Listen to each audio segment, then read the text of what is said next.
Hi friends, welcome to No Sleeves Garage. You will notice I am not in a garage currently, or in a car, so this is going to be a little bit different from the way that we kind of start things out. Currently, I am in Detroit, Michigan, in Greektown at the Athenaeum Hotel. I've also heard it pronounced Athenaeum. One of the two, Athenaeum, whatever it may be. This place is honestly pretty cool. Stayed here before with some friends of mine. But yeah, I'm here for the North American International Auto Show. Came with some friends, and gonna show you some of the highlights. I tried to get some video inside. I didn't come during press days, probably should have. Instead came just during general admission days, and because of which, I mean, it was a little crowded, and honestly, it's kind of tough to do some filming. Currently, it is January 24th, so most of the U.S. is getting ready for Winter Storm Fern. So my friend Joel came up with me, and we drove up in a 2019 Jeep Cherokee Trailhawk. It's a 3.2 Trailhawk, and I'll share a little bit more on my personal feelings on the Trailhawk on the drive back, but wanted to give you a quick hotel tour, and also just mention if you're in Detroit, I would highly recommend staying in Greektown. Like I said, the Athenaeum has been an amazing hotel, and for the price, like this is what we get. So all of the rooms are suites. You do have a lot of old brick buildings nearby. It's such a beautiful place. We are right next to, or pretty much right next to, the Greektown Casino. So because of which, like, that being said, right by the People Mover, which took us straight into Huntington Place. Mood lighting, how cool is this? Like, I came into this room and I was like, this is awesome. So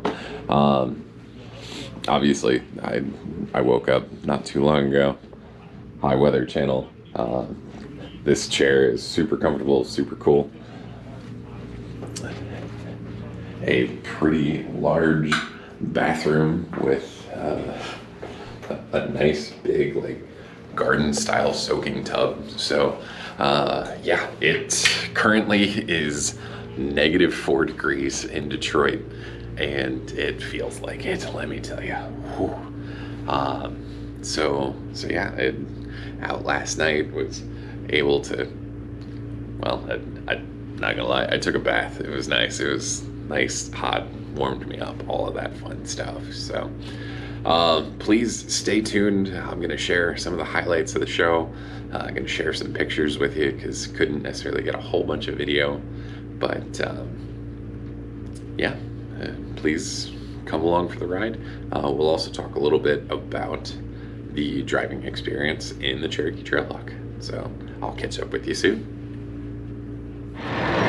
Hey folks, we're here at Detroit Auto Show, and yeah, so just checking things out. Just checked out this Silverado EV Trail Boss. I'm gonna try and get you things here and there, but obviously it's busy because I didn't come on media days. So that's about that, but Chevy's got a pretty awesome section.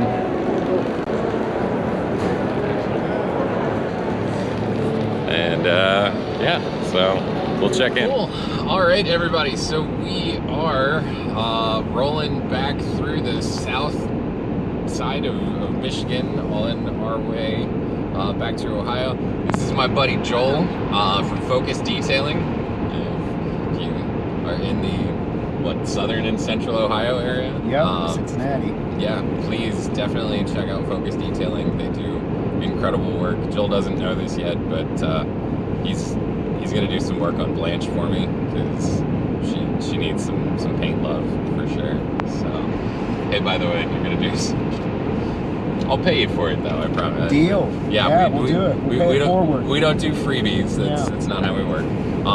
So Joel and I are driving back from the North American International Auto Show, and we were just talking about the show. So I guess I'm gonna lead off with a little Q&A and see what your thoughts were.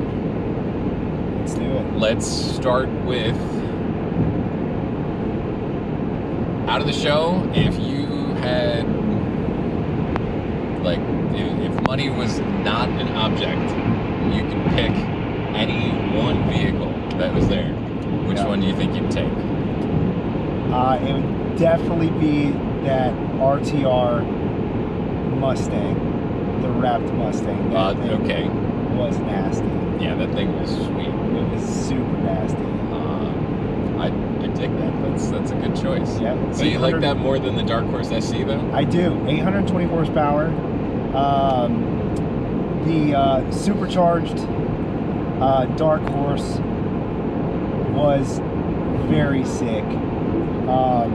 But I don't know, man. There's just something about the RTR package, the track performance aspect of it that just really kind of drew me in. I think the Dark Horse, I think that was there at the show, supercharged with the blower,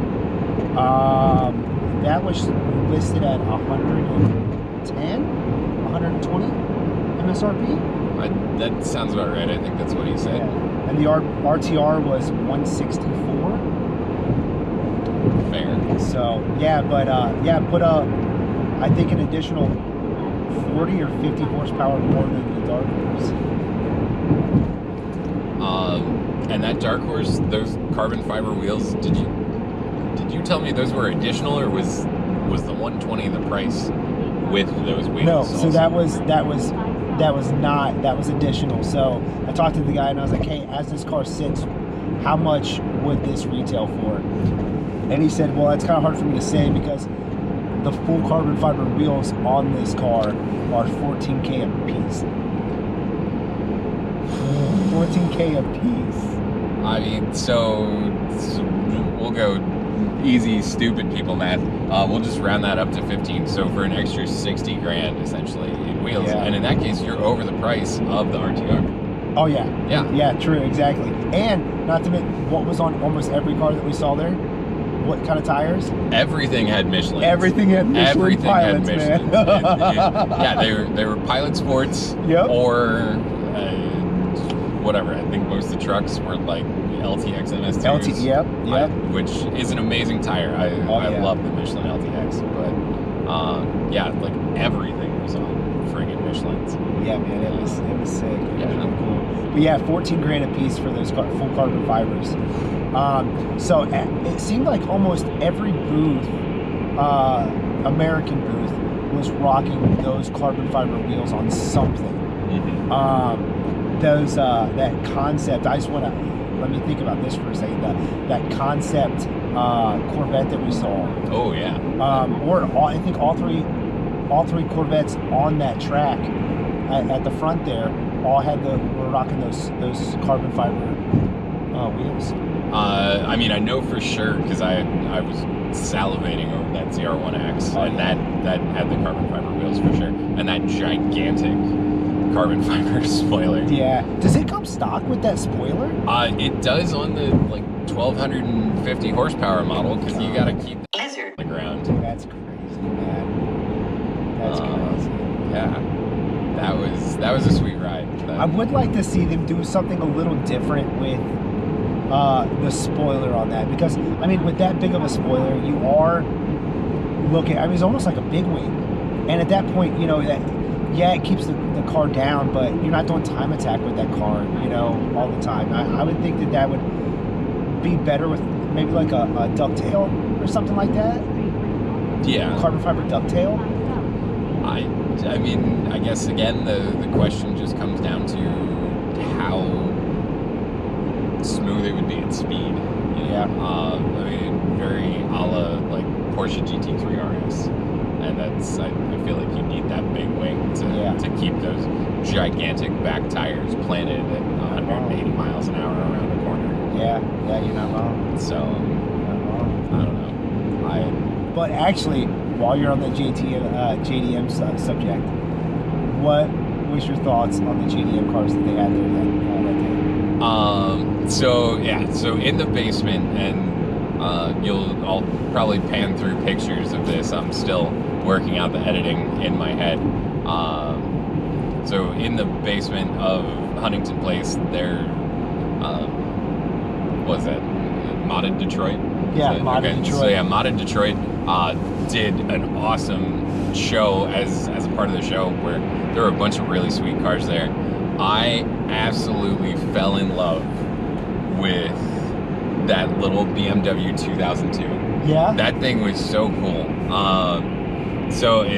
I took a bunch of pictures of it, so you'll be seeing those probably over my voice right now. I think it was a body swap WRX. That is, if you have that picture, you've got to post those. I do. Okay. That was incredible. And individual from Modded Detroit with that 2002, like if you could give us some more information on it, 100%, like I'd love to talk about it, because it had a 2002 to 2007 Subaru Dash. It had the seats, it had the stick. The EJ. It was an EJ, it was a turbo EJ. Yep. This thing was so low to the ground though, I couldn't get underneath it to tell you whether or not it was all-wheel drive. But it had these welded on fender flares. It had this amazing patina. Just, in my opinion, that was the coolest car down there. I agree. And there were some really neat cars. There was a Grand National down there. Two different Mercedes Maybachs. It was a 62 and then like a S600 Maybach. A Rolls-Royce Wraith. The Monte Carlos. The two Mansory. Monte Carlos we sold. Yeah, the two Monte Carlos, the two Grand Nationals. The two Grand Nationals? Yeah, like, man, yeah. A lot of Mustangs. Yeah, a lot of Mustangs. Ooh, that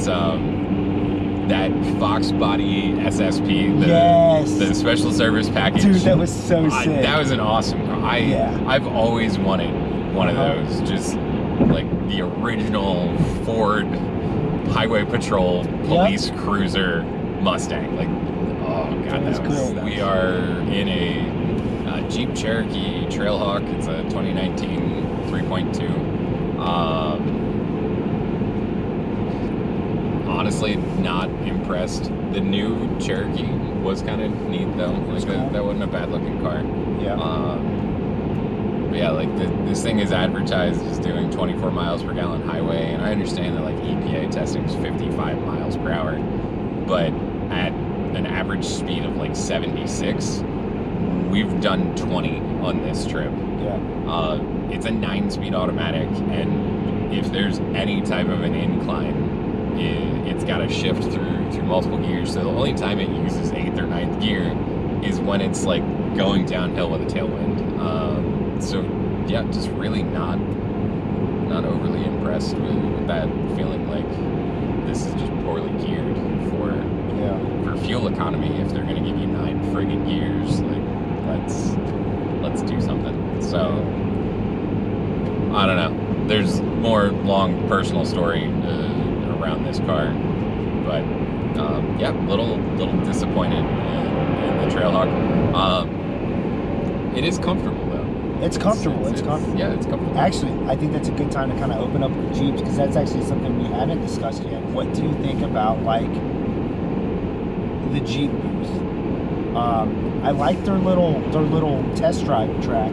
The Jeep test track was cool. That was cool. Having done the Jeep test track previously, I honestly liked Ford's better. I think Ford's was great. I think Ford's setup that they have for the Bronco, which, with all fairness and appreciation to Jeep, is like a complete ripoff of Yeah. of the Jeep display.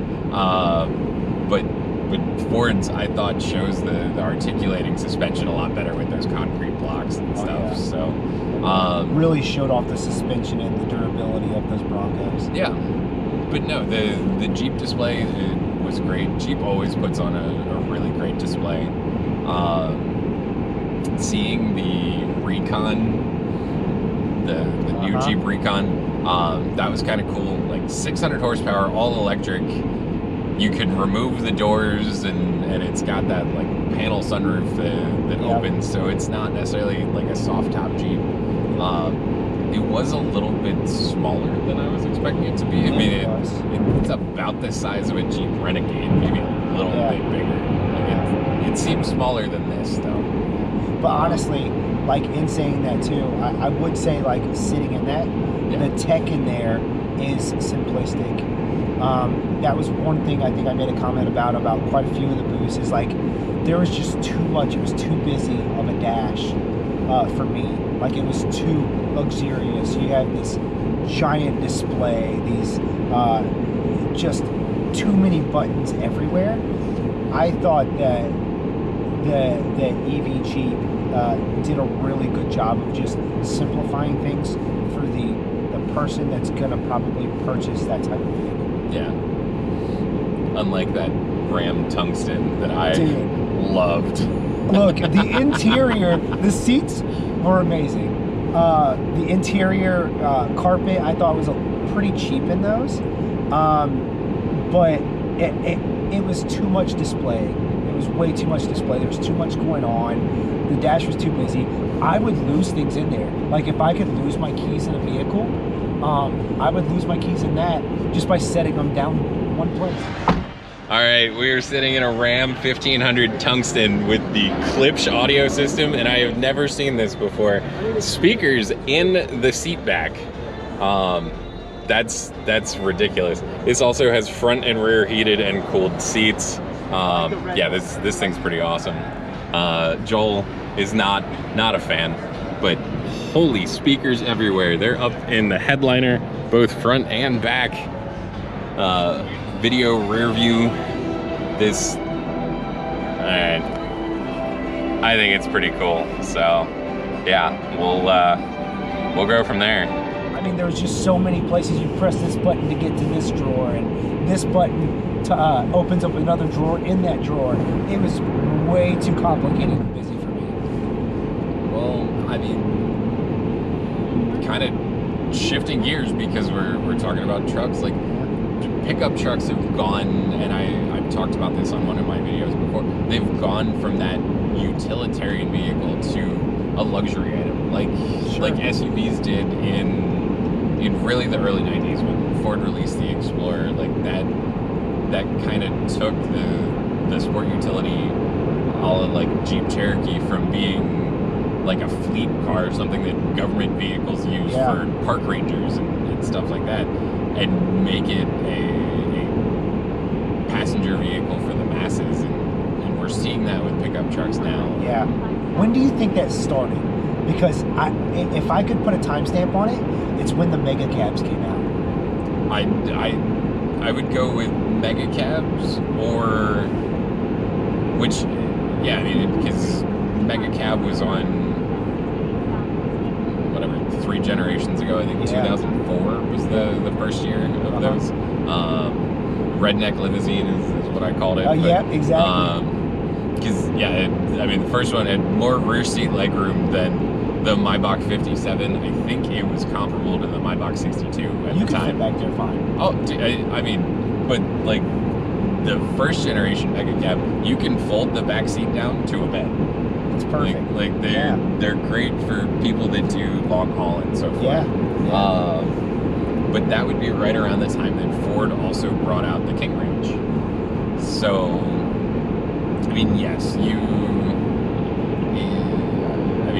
Ford's had the Lariat trim for years in the F-150s. Dodge has had the Laramie trim for years in the Rams. Yep. I guess ultimately I'd probably say, yeah, somewhere to early 2000s makes sense with the mega cabs. I think it was like 2001. GMC came out with the Sierra 3, C3 or CQ or whatever, and then the next year that became the Sierra Denali with the quadra steer and so forth. But like, I think that's really around the time that the luxury pickup truck thing started. Yeah, and it's too much. It's too much. It's not. Yeah. It's not what the truck was built for at this point anymore. Now, I wouldn't personally any of those trucks that were displayed there.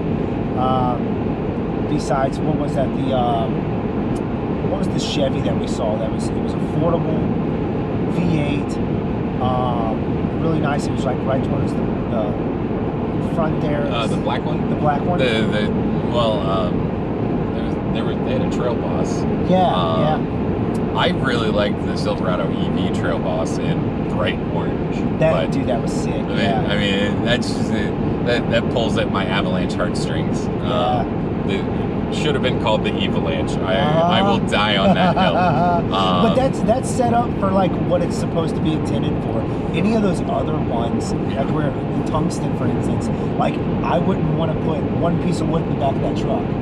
It was just too nice, you know? Yeah. Well, and I guess that's the thing is,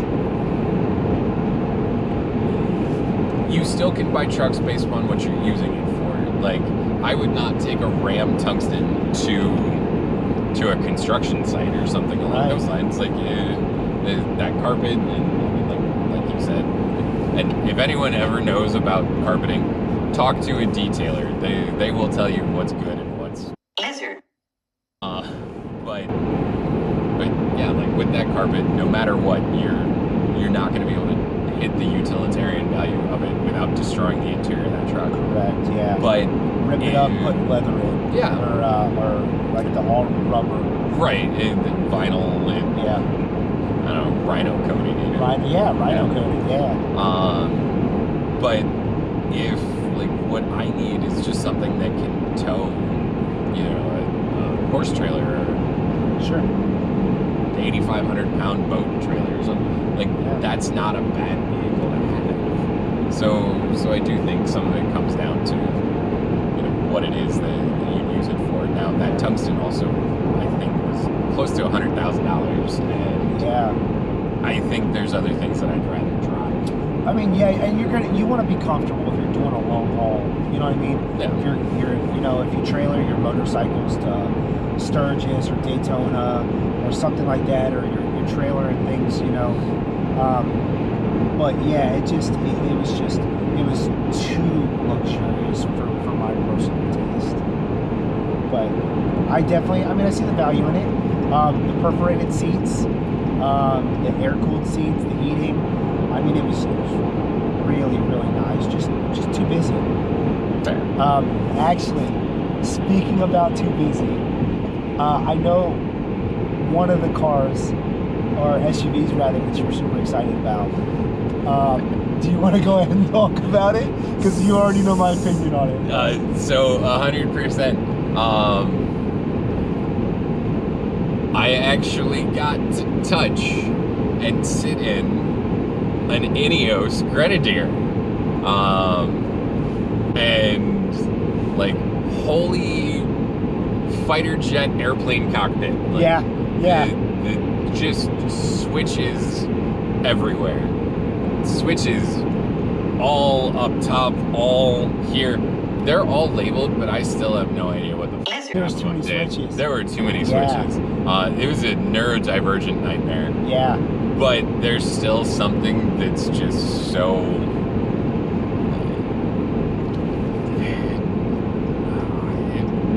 nostalgic about it. I don't know. Like, I think every kid at one time wants to be either a firefighter, a cop, or a pilot of some form. Yeah. I've wanted to be all three at one time or another, and so very much that airplane cockpit feeling, control. Little claustrophobic, just like I mean, I'm 5'7". Yeah. And I was tight in there as far as leg space goes. Yeah. Really cool interior. Again, it was too busy, but the seats were so comfortable. I really liked what they did with like the interior design in general. Too busy for me, but it was nostalgic. Fair. But still, like the Ineos felt very narrow, which I've driven Land Rover Discovery 2. I've been in a couple of different Range Rovers. It felt very much like any British SUV I've ever been in, which I mean, really any Land Rover I've ever been in. So I still think it was cool though. There's still a part of me that would love to take one of those Ineos for a roll. Also with that BMW sourced turbo inline six, like that, I feel like that would be a great motor for something that weighs about that much. So